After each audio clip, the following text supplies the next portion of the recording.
if you had unlimited money, you never had to work a 9 to 5 again, and you could do anything you wanted, within reason, what would you do? I ask this question because a lot of people claim some things are a waste of money, waste of time. Some people say that things are bad to go all in on. But is that your poverty speaking? Or is it your heart or your dreams? So that's why I asked, let's just move the money to the side. Completely erase the money. What do you want? Hey guys, it's me, MTG Angel, and I just wanted to talk a little bit about why not only TCG investing, but TCGs as a whole, and video games, anything that you've really ever loved and there was no money tied to it. It was just pure love. Whatever that was, why it was so compelling. And I would guess that even if you had unlimited money, you would probably still have done or wanted to do or still loved that thing. Could you say the same with stocks, your 9 to 5, your career choice, your college degree, your life to this point, maybe your marriage, maybe your financial future? You might not say the same thing about all those things. And that was really the decision I needed to make when I first started all-inning on TCGs. I pretty much said, everyone in the world tells you to invest in the S&P 500.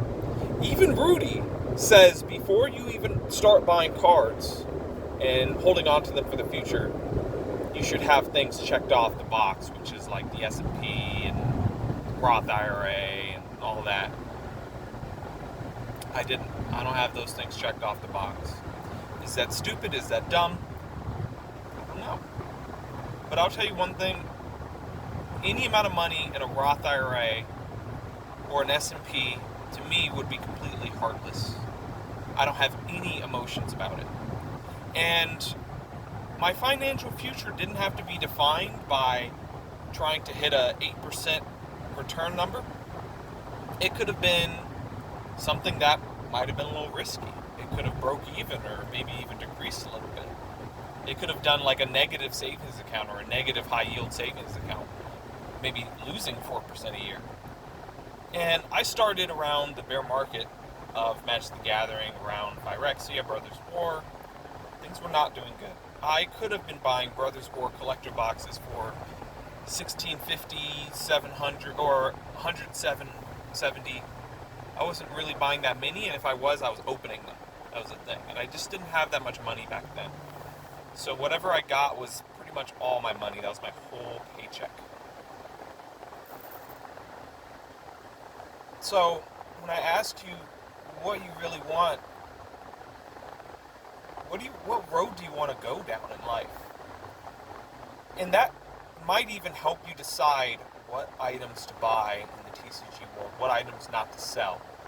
Because as we know, these items, once you sell them, there's no getting them back at the same price you just sold that item, for the most part. So it's really just deciding what resonates with you. Now, I was thinking about this with Riftbound. There's, as you know, for League of Legends, there's a lot of champions. And if you've played League of Legends or even Dota or some of these games, some of these characters resonate with you or you just love them for who they are. I was thinking Fizz Trickster. There's a Fizz Trickster card in Spirit Forged. I don't have it in PSA 10. I don't have it as a graded card at all.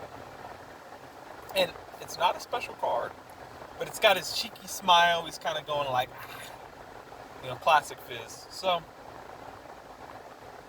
going to pick up that card and get that in 10. I was watching Logan Paul's new video, and it really shows that no matter how much money you have, and no matter how stupid or irrelevant or cheap an item you might have bought is, as simple as like a magazine, some of these items you will love your whole life. Some of those collectors he was trying to buy from, they would never sell those cards.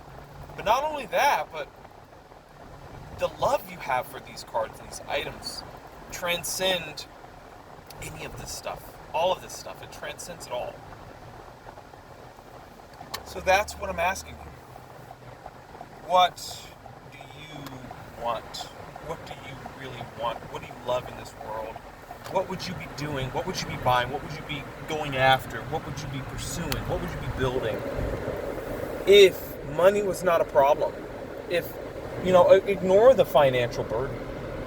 Because I think that might lead you to bigger financial success than you've ever found. Especially in this world where things are really changing. Collectibles are becoming an asset class because people are asking themselves that same question. What do I want to put my money behind? Because yes, the world's hard.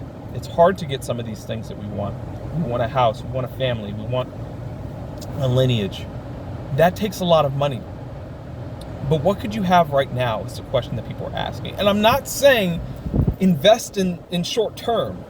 I'm not saying put all of your money into things that you could have right now and not put it towards a house. What I am saying is don't pass up the opportunities that are whizzing past you right now because you're completely focused on buying a house. Picture this. Let's say this whole time you love Pokemon. You completely love Pokemon. It's been 5-10 years. You love Pokemon. You love Pokemon cards. But you haven't been buying them and maybe holding on to them or keeping them sealed or keeping them special, grading them, looking for the best copy, maybe looking for just the cards that you want, the cards that you love. You put all that aside because you feel bad about your current financial situation. Maybe you don't have the house and you're like, I don't deserve X, Y, Z. Who said you don't deserve X, Y, and Z? It was all you or your peers or your family or your standards or whatever it is. And maybe you bought those items and now you can actually sell most of them to get the thing that you thought you were completely out of reach of. Not only that, maybe you don't even have to sell most of them. Maybe you only have to sell some of them to now not only get a down payment on your house, but start your lineage. So, ask yourself this, and let me know in the comments if you have an answer for yourself. What do you truly love? Your money, everything's taken care of. Move past that. Let's say you can now retire from your 9-to-5. What are you going to do? What is the rest of your life looking like? What is tomorrow looking like? Is it just going to be sitting there watching TV and scrolling on TikTok? Maybe that is what you want to do and live it up. But maybe you were doing that because you didn't have any money to go out or do the things you actually wanted to all in on. Maybe it was just like, hey, it's free entertainment. So let's take the money out of the picture. What do you want? What do you want for yourself in 5 years, 10 years, 20 years, 50 years? What do you want to share with your kids? What do you want to share with your family? What do you want to share with yourself, your future self? And I think that question, if you can answer it, might help you make some decisions today that maybe you've been putting off, or maybe some post. Maybe you're a complete Greninja fan and you love Greninja, but now that Chaos Rising isn't going up in price and you're like, this is not going to help my financial future, you may be liquidating your collection of Greninja. All I know is there's some Greninja cards that are kind of going crazy in PSA 10 before all of this, right? So why let the price tag stop you? You could be at the cusp of Chaos Rising's rise to $1,000 booster box. And this is the opportunity you have. Not even booster box, ETB bundle. Think of how that can multiply your paycheck. I'm not saying that'll happen in 3, 5, 10 years. Or any time frame. I'm not saying to do it, but that could happen.